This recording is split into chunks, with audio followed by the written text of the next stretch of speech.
Hi guys, welcome back to my channel.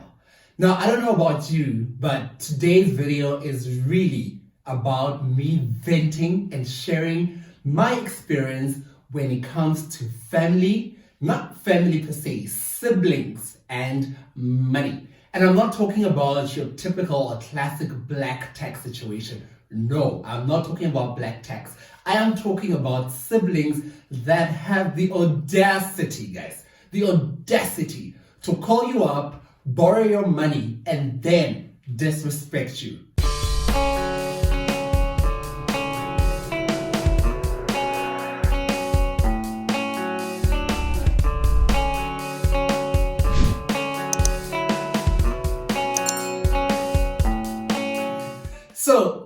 For those of you who are new on my channel, I literally talk about money, travel, and lifestyle because I believe that money is the center of everything we do. I love to travel, and of course, I believe in living a good lifestyle for myself and taking you on a journey on some of the crazy escapes I get up to, But in this particular video, like I mentioned, I want to talk about siblings and money. And I'm not talking about your classic or typical black tax situation. No, I'm not talking about black tax. I'm talking about siblings that had the same opportunities or that were afforded the same opportunities as me, who decided to choose whatever, make their own decisions about their lives and then continue with their lives. I'm not talking about black tax. I'm talking about siblings and I'm talking about money. So a lot of people think that I only have one sibling, which is my sister.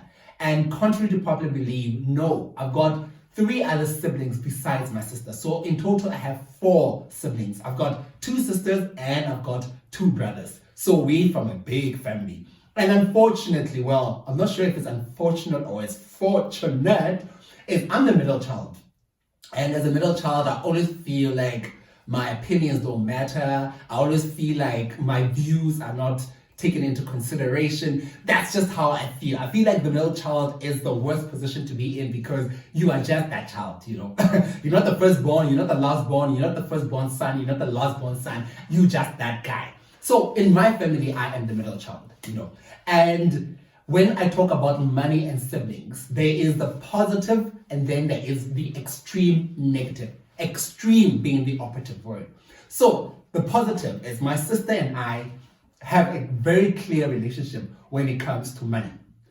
It's either I give you money for you to spend, or it's either I loan you money. We don't charge each other interest, fortunately, but if she has loaned me money, I need to pay back on a specific date as per the agreement. If she borrows money from me, she pays it back on a specific date with their specific terms and conditions. And for whatever reason, if you cannot meet the deadline, we communicate just so that we put the other person in good standing such that they can navigate and play around. Because if I give you my money, it means that I'm sacrificing something or I'm postponing something that I need to take care of or where I was going to use that money. I don't have money disposable income for you to come in and be like, oh, do you want 1,000? Do you want 1,000? I don't have that kind of money. My money is important and I use it. And I believe that her money is important and I need to respect that.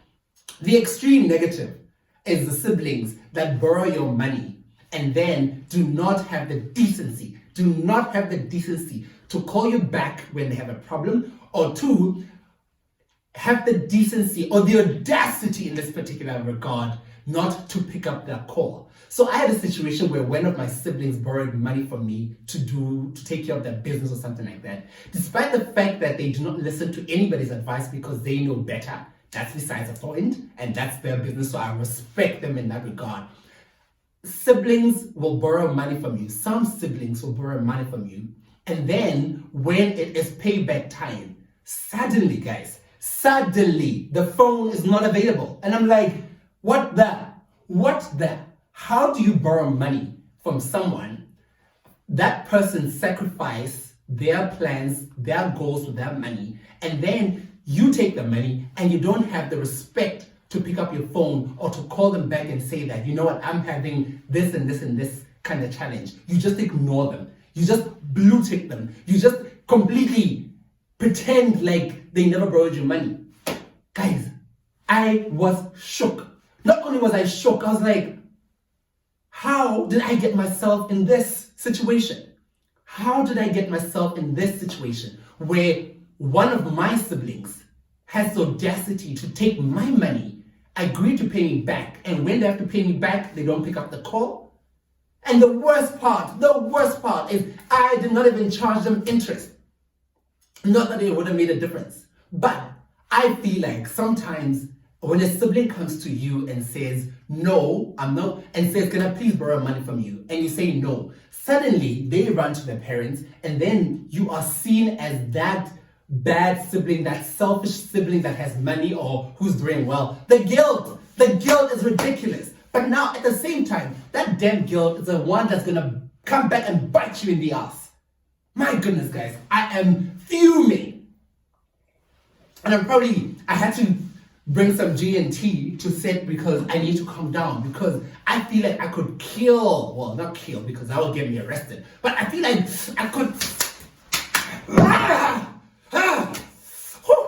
siblings. So my advice to all the other siblings out there, if you're going to borrow money from one of your other siblings, firstly, you need to get your finances right. If it comes to a point where you need to borrow money, at least have the decency to respect the terms and conditions of the person lending you their money. Just because somebody is kind enough to give you money does not mean that person has that money in abundance. No. It's either they're taking that money out of their savings account or investments where it could be generating them interest, or they are pushing out some dream expense things they need to take care of that money to help you. So the least you can do if you are that sibling, stop being shady, pick up your call, communicate with the person who's lended you the money, and then pay back the money. It is absolutely unacceptable and disrespectful for you to take money and not communicate with the person who was kind enough to lend you the money. So now, not only is all of that important, it is also important for you to make sure that money does not come between you and your siblings. And it's a small things. It really is a small things that can break good sibling relationships. And that is money. And if you're not going to respect or communicate issues with the person who's lended you money, you are literally forcing the relationship to break and fall apart. So again, the person like me who's giving out money to your siblings, let's stop feeling guilty, because we know some of our siblings are shady AF. I know some of them are shady AF, but we let the guilt get the better of us. Sometimes we need to practice tough love and tell these siblings that, oh no, I'm not going to give you my money. I'm not going to give you my money because you are shady, you are disrespectful, and you don't honor the terms and conditions of our agreements. So if you are that sibling that is borrowing money and not paying them back, check yourself and stop being shady. If you are like the sibling like me, and you are the guy who's helping people helping shady people with money, don't come back and complain. I am so angry at myself for falling into that trap. I now know better. I now know if you are a shady sibling, I am not going to borrow my money. So I hope that this video has given both siblings, the lender of the money and the borrower of the money, some valuable lessons. Money is very, very important. We need to manage it. We need to respect it. But most importantly, we need to respect each other's siblings. So stop being shady and stop feeling guilty if you're the guy who's lending money. If your sibling is shady, you have no business giving them money, guilt or not. With that said, have a beautiful week.